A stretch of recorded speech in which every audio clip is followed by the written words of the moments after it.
Good afternoon, everybody. This is Lorraine Alternative Homesteading. I hope everybody's having a good day on this November 19th, 2024. If you see my camera wiggling, it's because I'm being hit right now with radio frequencies. And when I'm hit personally with radio frequencies and I'm so close to my phone, guess what happens? My phone starts to wiggle too. So anyway, this cute little thumbnail that I'll post as a thumbnail, possibly, is hand-painted mini art by Sawlight 42 on eBay. And we're going to talk about moving, real estate mobbing, who's involved, what are the tactics that are used, how to combat real estate mobbing, which is also like a land grab. So please hit the thumbs up. It helps the channel grow and get the message out there. My name is Lorraine. Welcome, newcomers. We've got a few newcomers. Welcome to my channel. It started out as just being a regular homesteading channel. And then, with the harassment, 24/7 harassment, vandalism, pet harm, I decided to start documenting evidentiary videos here and also educating the public, as you guys, about mobbing, stalking, organized harassment, organized stalking, who's involved, gaslighting, stonewalling, so psychological abuse patterns employed by these criminals. And they are criminals. So anyway, before I read about real estate mobbing, I wanted to read a little bit about what Robert Duncan has to say about moving, because somebody asked a question in his book, Will Moving Help? And this is Robert Duncan's book, How to Tame a Demon, a short practical guide to organized intimidation, stalking, and electronic harassment. Moving will not help in general. If stalking is your problem and you believe people are moving next to you, moving into a small town community in a house where you know everyone can help. This is rarely the case, and people move and move, but it will happen to them anywhere in the world. The EH will follow, this is harassment, will follow after a few days to any new location. One of the objectives is to deplete the target's finances over time. A very few targets were held captive in their apartments and houses initially. If they left, they would be targeted with torturous pains, and then the handlers would reverse the program and make the targets run from each location. And I believe this is what they did to me when I lived at 52 Sutton Drive in Manalapan, because as I was packing, these criminals hit my right arm. Just as they did the same thing when I was taking my sorry-ass neighbors into court for stalking and harassment and vandalism. Of course, the criminal judge, who should really be in prison, didn't even address the harassment. He didn't even address the vandalism. He watched the videos, but he didn't rule on it. And then I never received my restraining order. The same thing will likely happen with the Marks people too, which is why I've already been instructed, and my intuition tells me to not even bother filing any more complaints in this disgusting county, because they're all involved. Have to go higher up. If it means contacting the new president or the new senators or the new people he's putting in charge, like Tulsi Gabbard, then I think those are the things that we need to be doing as a group. So Robert Duncan continues to say that using many anecdotal stories from TI interviews, one can come to a conclusion that without expensive testing of their own, several TIs literally bought tickets on a plane at random, leaving their state 30 minutes before departure. They still had the V2K, and when they landed, they were stalked. Some have gone to places where there is no mobile phone reception, like islands, but still had the V2K. And even inside caves. No one has gone into a submarine yet, a mile underwater, and reported their results. What does that tell you? Can you escape? There is a place in Virginia called the Quiet Zone that does not allow much electromagnetics in their community due to radar reception. Many electrically sensitive people move there. So, and I will tell you that when I moved from New Jersey to Kentucky, and I've mentioned this before, that it was raining so hard that we had to pull over, and I had to sleep inside the RV. And I did not have any tinnitus at all. I remember thinking to myself, I have no tinnitus. And I didn't have any the next day. I didn't have it again. I slept in my car after moving here for 6 weeks, and my hair grew back. My energy came back. My weight was perfect. Everything was back to my normal, usual, healthy self. And then as soon as I moved into my house, the house I'm living in now, brand new house, built by Amish, no one ever lived in it before. These criminals had rewired it that whenever I walk through my front door, I feel electrically charged. Whenever I walk through my front door and certain parts on the property, I feel it. So, just to give you an example, now again, if you live in an apartment, you're going to have a different kind of experience than if you own a home. When you own a home, think about this for a minute. You have to pay property taxes, for the most part. If they vandalize your property, nobody else gets to fix it. You can't call the landlord, your super, and say, hey, I've got a plumbing leak. I'm the landlord. I'm the super. I have to call and pay somebody. And that's why these criminals have asset stripped me in a 5-year-old house with having to replace a brand new, listen to this, a brand new washing machine. Meanwhile, when I moved here, the washing machine of the former owner, who had been here for like 20, 30 years, was working just fine. I ended up selling it because I didn't need, another washing machine. And the dryer, all of it was working just fine when I moved here. And then I moved here into my house with a brand new everything. Everything was new. They damaged the front door. They damaged the underpinning. They damaged the windows, the ceiling, the sealers around the windows. This is not normal. It's not naturally occurring. And they like to isolate the victim because if you tell people, they think it's, how's that possible? But it is possible when somebody is trespassing your property, vandalizing. It's the 3 Mason losers, and there are 3 of them around here. And why do I say it's the 3 Masons? Because they leave their symbols behind. They're morons. They leave it behind. It's like they want me to know that it's them. I'm sure it's not just them. Some of it does involve the neighbors.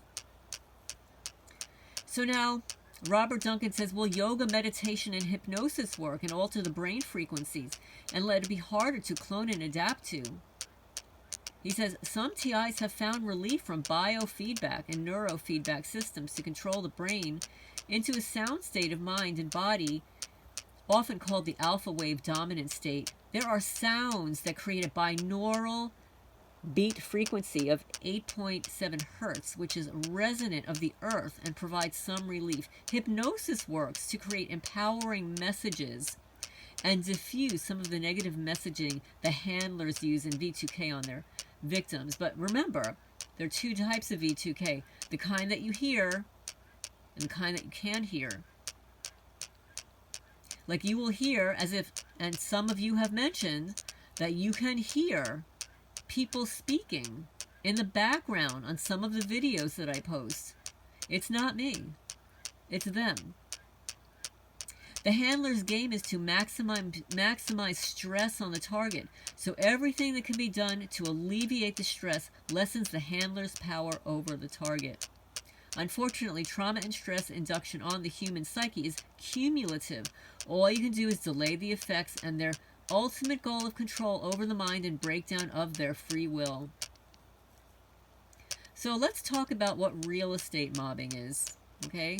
And I asked ChatGPT for a little help so that I would have it available to read to you.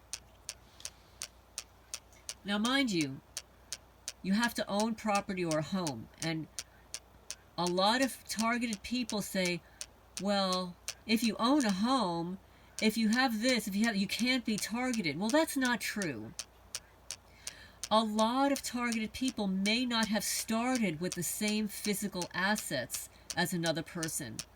You may be younger than somebody like me. Like, I've worked my whole life. I'm in my mid-60s. So I've accomplished a lot in my lifetime to get to this point, which is why, of course, any criminal, any perpetrator would want to target an older person because they've accumulated assets to steal. They don't want to work for themselves and earn anything. They'd rather take it from somebody who's done the hard work.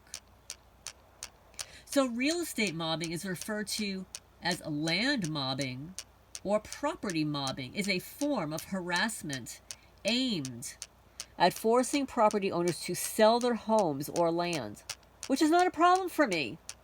I'm more than happy to do it. This unethical practice targets individuals or communities in areas experiencing gentrification, urban development, or rising property values. And yes, the property values around here have been rising. Why? Why? Because it basically is very affordable to buy land around here. You can buy a lot of land, and it's quiet for the most part. If you're not a targeted person, it's a great place to live. It really is.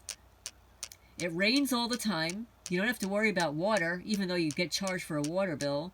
You can catch water here. You can grow stuff. You can have all the kinds of animals that you want. There's no restrictions for building, for animals and stuff. Your property taxes are low, low, low.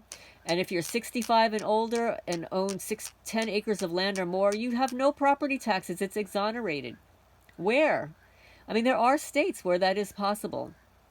There are other states where that's possible, where if you own 10 acres of land or more, you're taxed at a much, much lower amount on the land that you're not living on, where your house is not located.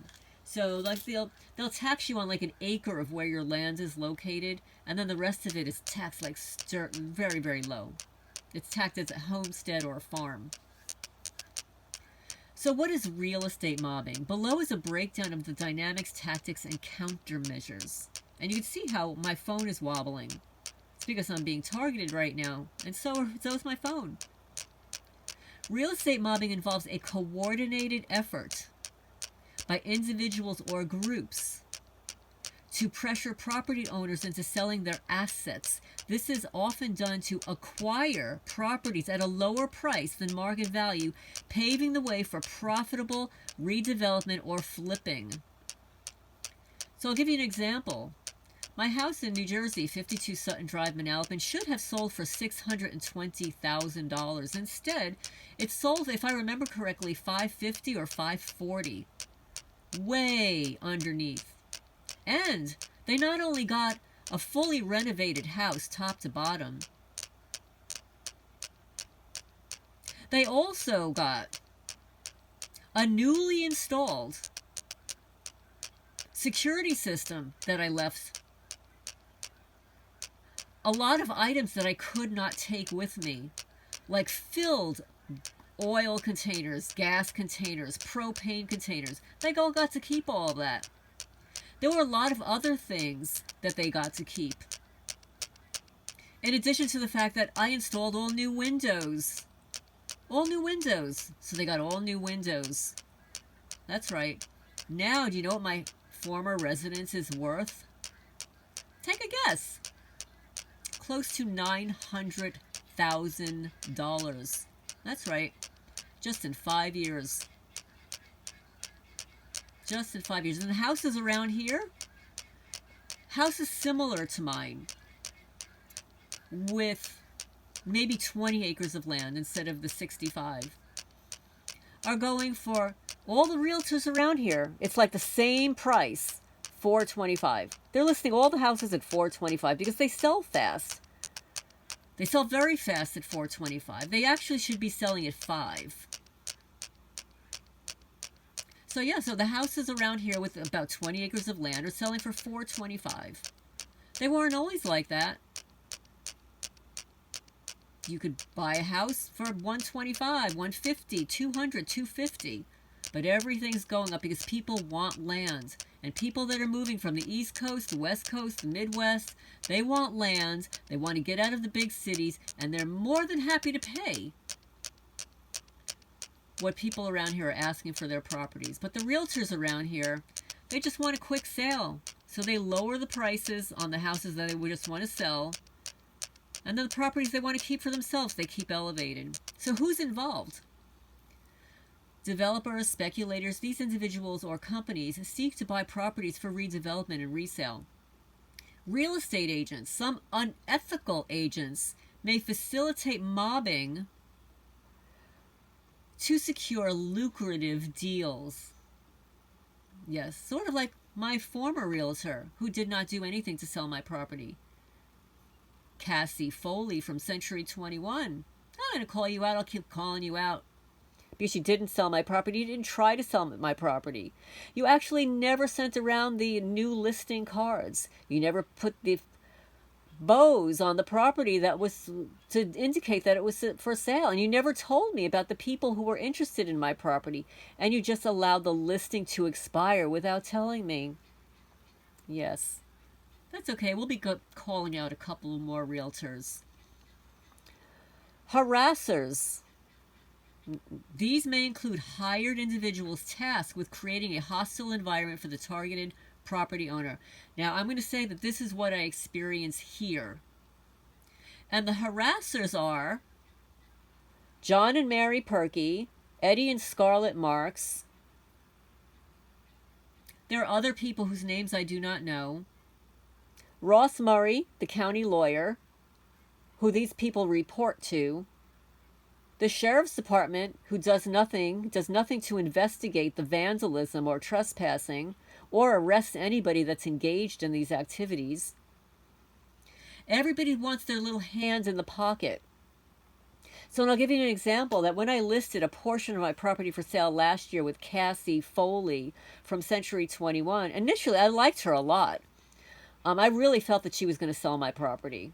And I enjoyed the initial communications. And then it just got weird, just the way it usually does.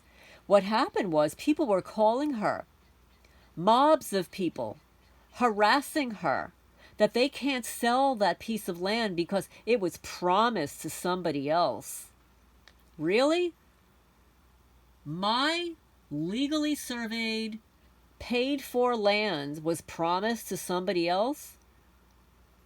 Well, whomever is saying those slanderous lies, contact me. Contact me. Give me your name, address, your phone number, and I will sue your ass from here to kingdom come. And yeah, and if my neighbors are involved in slandering and making those false calls or having their friends call my realtors, I will eventually find out. And I will call you out.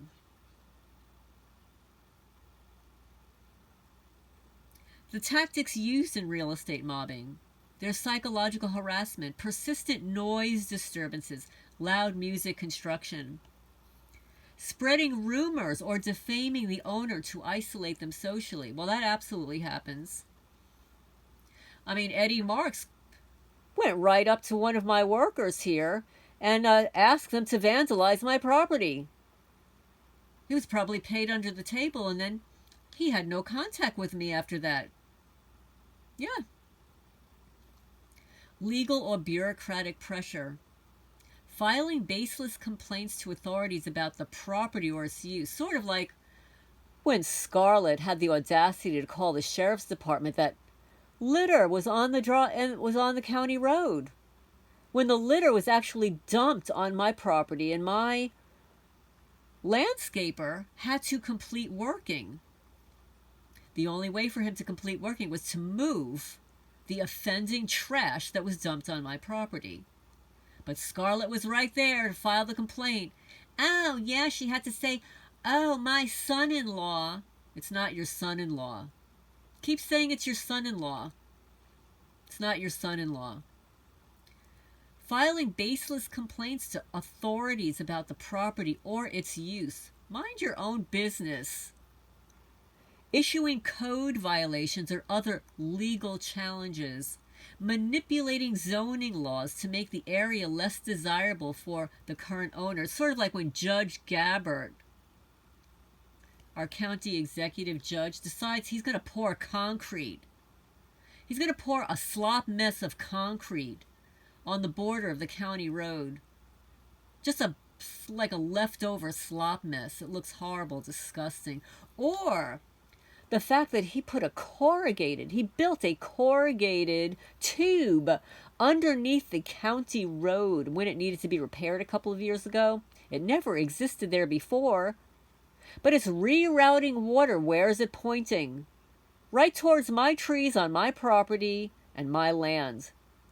And of course, when I sent Judgy Pudgy, that's what I call him, Judgy Pudgy, he claims to be some pastor. Really? I don't know, you're a hypocrite.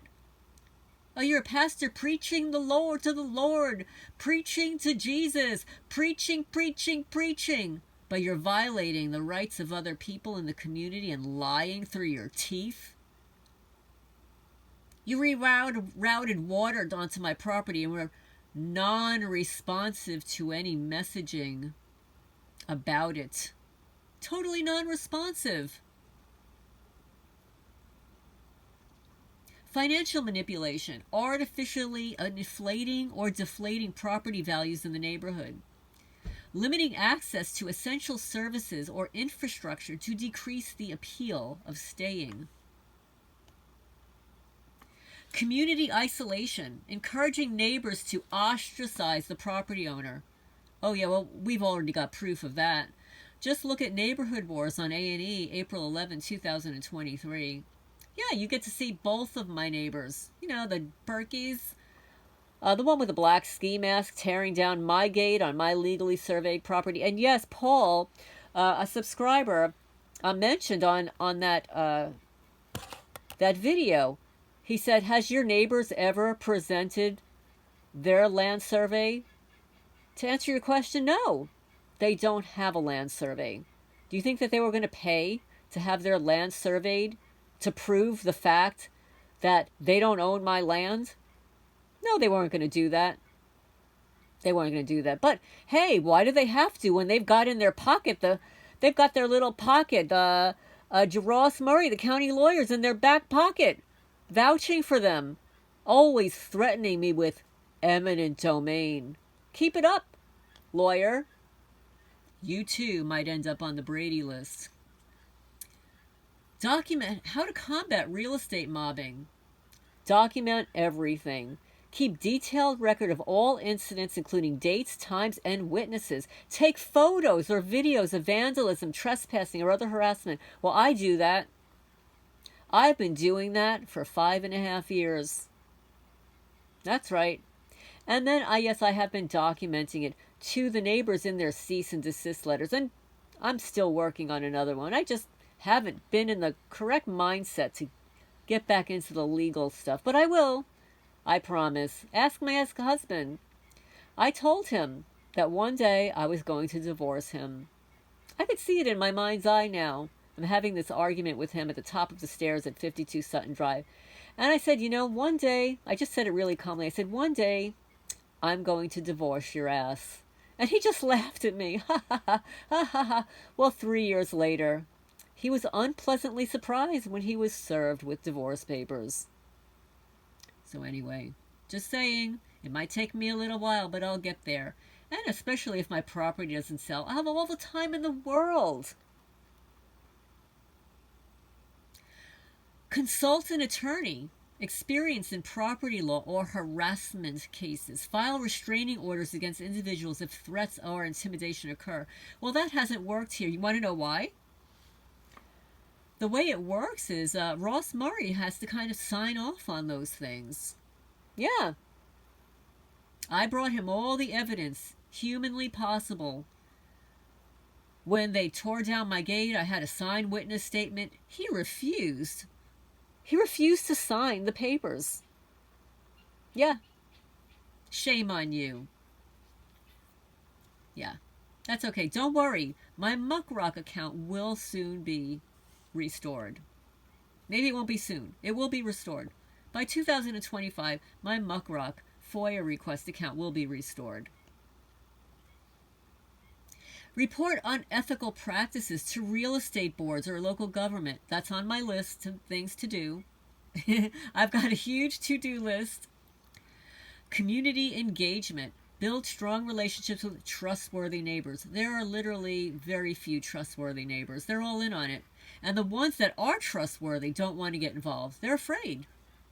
Attend local community meetings to raise awareness about the issue. That's why I created a Facebook page where I post all the information that everybody who lives here needs to know about what's going on in this town. That's right. Number 4, leverage local and federal protections. Familiarize yourself with laws regarding property rights and harassment. Contact local housing authorities or fair housing organizations for support. Strengthen your position. Improve your property security with cameras, locks, and fences. Well, I can't tell you how much money I've spent on doors, locks, cameras, etc. Publicly declare your intent to stay, to discourage speculative interests. Well, I'm not going to stay. I can't stand it here. Media and advocacy. Now this is where this is going to get good. Media and advocacy. Share your story with local media to expose unethical practices. And yes, I will be doing this, and I will be exposing everything that's happening with the vandalism here. That's right. And who's involved? Seek assistance from advocacy groups focused on housing rights or anti-gentrification. Preventing land grabs in your neighborhood. You have to educate others. Inform your neighbors about the tactics and risks of mobbing and land grabs. Form alliances. Create a neighborhood association, yeah, right, to collectively push back against aggressive developers. Well, how do you push back against aggressive neighbors who are thieves, greedy, pathetic losers? They can't create for themselves, so they've got to steal from others. Push for policy changes. Advocate for stronger tenant protections and anti-harassment and zoning law reforms. Monitor property transactions. Stay vigilant about unusual sales or patterns in your area that might indicate predatory practices. By standing firm, utilizing legal protections, and building a support network, you can defend against real estate mobbing and land grabs in your community. So I'm just going to say for the record that these criminals, all the way from the sheriff's department, who's not investigating the crimes taking place here, the vandalism, they don't photograph anything, protecting the neighbors, they're paid informants.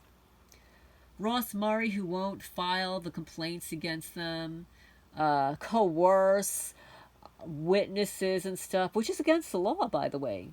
Coercing witnesses, tampering with evidence. These are all illegal activities. Tampering with evidence? Bad, bad, bad, bad, bad. You don't do that. And the vandalism that's taking place and pretending that it's not existing. Or contacting my realtors to not sell my property. Or contacting the insurance company to not pay my claims. Listen, guys, here in Kentucky, I've been through this in New Jersey. You don't have to educate me on how you're doing it or why. I'm already on to what you're doing, okay? But unlike in New Jersey, like, I had 2 mortgages to pay. And I wanted to get out of there so badly. Although I loved my house. I always said, if I could have moved my house in New Jersey to here, I'd be happy as a lark. But I already know what you're doing here. What you're trying to do, what you're going to do. And I will obtain media coverage on what's happening here. I will. Just like I did with neighborhood wars. You don't think it's going to happen? It's going to happen. I will make sure that everybody that's involved will be called out,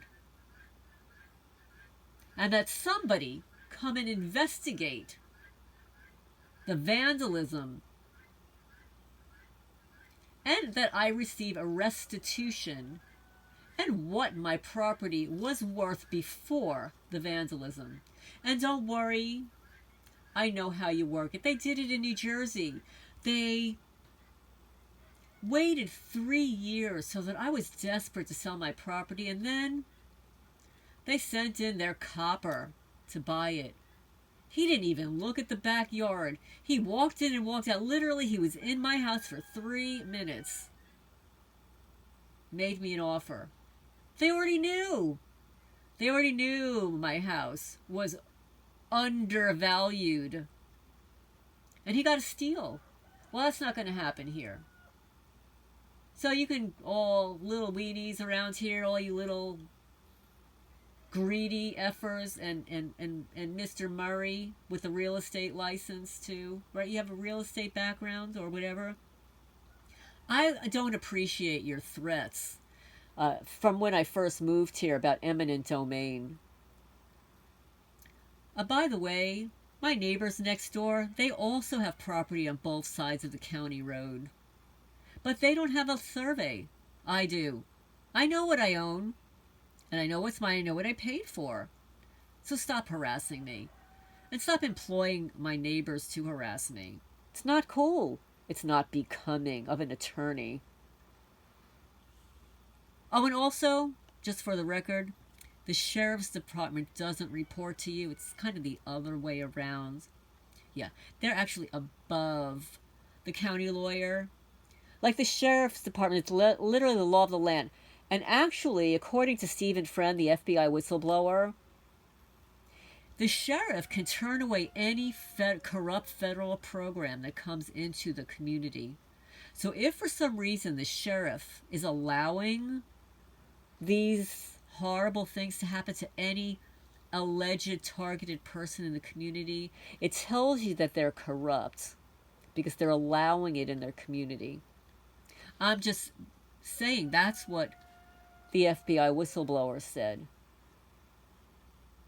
So if you have questions and comments, leave them down below. Hit the thumbs up. It helps the channel grow, get the message out there. And it's raining here in eastern Kentucky. It's been raining most of the day. I'm not complaining. You know, we did need rain. Although I would have preferred that it rained in the summertime when we had plants and vegetables and fruits growing. Like now, there's nothing growing. But it is still temperate. I mean, some people say that you can plant like root vegetables now and stuff, but I don't know. I'm just not going to get into it right now. But I hope everybody's doing well. Leave your questions and comments down below. Have you experienced real estate mobbing? Have you tried to purchase property and have been weaseled out of a deal? Have you listed your house for sale and then had it vandalized or broken into? Have you had involvement with corrupt real estate agents? And did you report them to the real estate board? I reported mine to the real estate board in New Jersey. I did. So anyway, I hope everybody's doing well. And I'm going to sign off for now, get some things done. My birdies are going to be going into the coop soon. It gets dark really fast here. But I will talk to you guys soon.